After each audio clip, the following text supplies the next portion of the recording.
Hola. Let me know if you can hear me.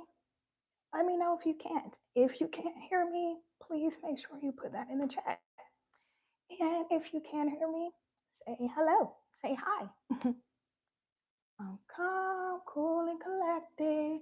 I'm calm, cool, and collected. I'm calm, cool, and collected. I'm calm, cool, and collected. I'm calm, cool, and collected. I'm calm, cool, and collected. I'm calm, cool, and collected. I'm calm, cool, and collected. I gotta sing affirmations to myself because I'm definitely not calm, cool, and collected. Anytime I do these lives, I'm always anxious. That's probably just my anxiety disorder. So yeah, in order to not make this awkward, yeah, my voice is getting dry already. Give me 1 second.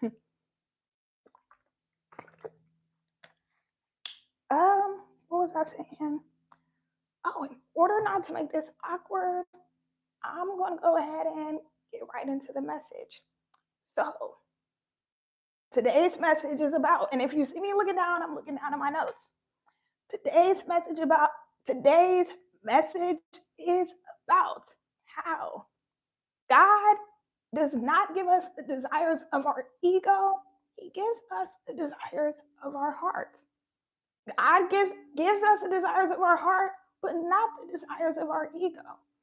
We all have desires. Not all of those desires are from God or aligned with God. And there's a difference between having a desire of your ego versus having a desire of your heart. So, a desire of your ego. Let's first talk about the definition of the ego. Your ego is your sense of self importance. So, for example, a desire of your ego could be to have a specific car. Let's say you want a luxury car. That's a desire of your ego. Why? Because usually, especially when it's a luxury car, a car is a status symbol. So if you want a specific car and it's a luxury car, yeah, you might like the car, but at the same time, whether you realize it or not, it's also a status symbol. That's a desire of your ego. Let's say you say, "Oh, I want my man to be 6'3", long dreads, make six figures, has this, has that." Guess what? That's a desire of your ego. That's a desire of your ego. That's not a desire of your heart. A desire of your ego feeds your sense of self importance. A desire of your ego only gives you a temporary high. It only gives you short term happiness. Now, let's talk about a desire of your heart. A desire of your heart speaks to your spirit, it feeds your soul, it makes you feel fulfilled. So, let's say your dream is to get married and have children, and your reasoning behind it is because you value family. You value doing things right by God and not just laying down with everybody, not just having kids with everybody. That's a desire of your heart. And 9 times out of 10, God does give God gives us the desires of our heart unless he has a different and better plan for us. And even then, he's still going to give you most of the desires of your heart, even if he doesn't give you all of them. Now, here's the thing, I do believe in manifestation. However, I don't believe God is behind all of the things that we manifest. For example, going back to the car example. Let's say you get your dream car, and at first you're elated. It gives you a temporary high, but after that high wears off, it becomes just another object. And sometimes it might even become a burden. Perfect example. If you're familiar with the influencer Tabitha Brown, she was telling a story about how she made a vision board. On the vision board, she said she wanted a Mercedes, and she ended up manifesting this Mercedes, her dream car. And guess what? Shortly after getting it, she started having a lot of problems with it.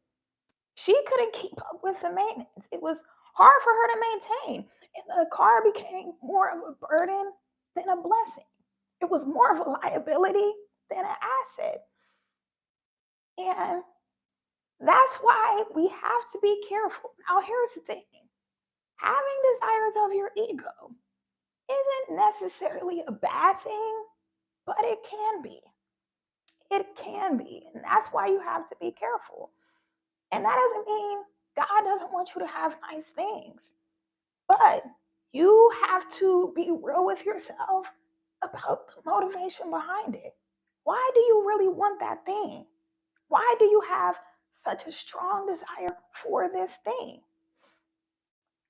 And I'll even use myself as an example. I used to have a strong desire to be famous. I wanted to be a famous singer. And don't get me wrong, to this day, I still love music. I still love to sing. And I'll probably still make music and do things surrounding music. However, that desire to, oh, I want to be a famous singer, I want to be signed to a record label, blah, blah, blah. I don't have that anymore. And the reason why that desire faded away was because it was a desire of my ego, not my heart. Really, the only desire of my heart is to create. Whether I'm making music, making these videos, the desire of my heart is to create and be able to express myself and share whatever knowledge God gives me. But becoming famous, really, the real reason why I wanted to be famous so badly, I had such a strong desire, was because subconsciously I thought it would fill a childhood wound. I thought it would fulfill a childhood wound, not feeling not feeling loved by my parents, not getting as much attention as I needed, not getting as much encouragement as I needed.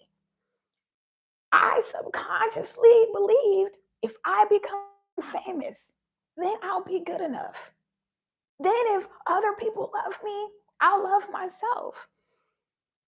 And now that I'm aware of that, I thank God every day. I never became famous. And don't get me wrong, I I do want to be a person of impact. I do want to be a person of impact. I do want to be a person of influence, but not so people can praise me and be like, "Oh, we love her. Oh my God!" Like it has nothing to do with that. Now the reason why I want to be a person of influence and impact because I I really love helping people. I really love being the person that motivates people and encourages people. And even I'll again use myself as an example. Me speaking, me doing these videos, it terrifies me because I have an anxiety disorder. And ever since I was little, my voice has always been shaky. Like ever since I was little, I've always had a speaking voice where it sounds like I'm about to cry. And it's always been my biggest insecurity. And because of that, I'm like, even though I have this strong desire to speak and teach and preach and coach people and uplift people and inspire people, I don't feel like I have the voice for that. But even so, here I am, still doing it despite my fears. And that takes courage. And I want to be that person that people look to and be like, wow, if she can do it, if she can push through such a huge fear that a lot of people probably would be too embarrassed to get on camera and expose themselves like this. I want to be that person that inspires people. And that's the reason why now I want to be a person of impact and influence, but not necessarily famous. I don't need all that. I don't want all that. Honestly, I I don't want to be in the spotlight so I can be glorified. I want to be in the spotlight so I can glorify God. I want God to use me as a vessel, as a messenger. That's it. But when I was like, I want to be a famous singer and I want like that was all my ego. It was all my ego. That wasn't, and I used to think it was a desire of my heart, but it was really a desire of my ego. And I thank God every day that He never allowed me to become famous because I probably would have self destructed. I probably would have been self destructed. I might be one of these famous people like out here doing drugs and just wilding out. So I thank God for His. I thank God for what I perceived as rejection. Excuse me, my voice is giving out, y'all. I'm sorry.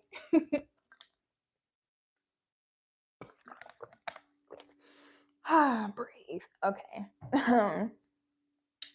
Back to what I was saying. What I perceived as rejection was really God's protection. And I thank Him for it every day. And here's the thing God knows the desires of our heart more than we do. And He knows what's best for us. And so is a desire of our is a desire of our ego. It doesn't allow us to obtain it. And sometimes He just to teach you a lesson. Just like Tabitha had to learn. Sometimes allow us to get the desire of our ego just to teach us a little lesson and make us check our heart posture. And that's another thing. When you're praying for something and you have a strong desire for something, you have to ask yourself, why do I really want this? Why do I have such a strong desire for this? And check your heart posture. And if you is that your heart is not in the right place, ask God to give you a change of heart and ask Him to give you desires that are aligned with the plan that He has for your life. So, yeah, that's all I have for you guys today. My voice is giving out. I apologize. But, yeah, if this message blessed you, if it spoke to you in any way, please make sure you like it. Make sure you I can't talk right now. Make sure you're subscribed. And yeah, I'll see you guys soon. Bye.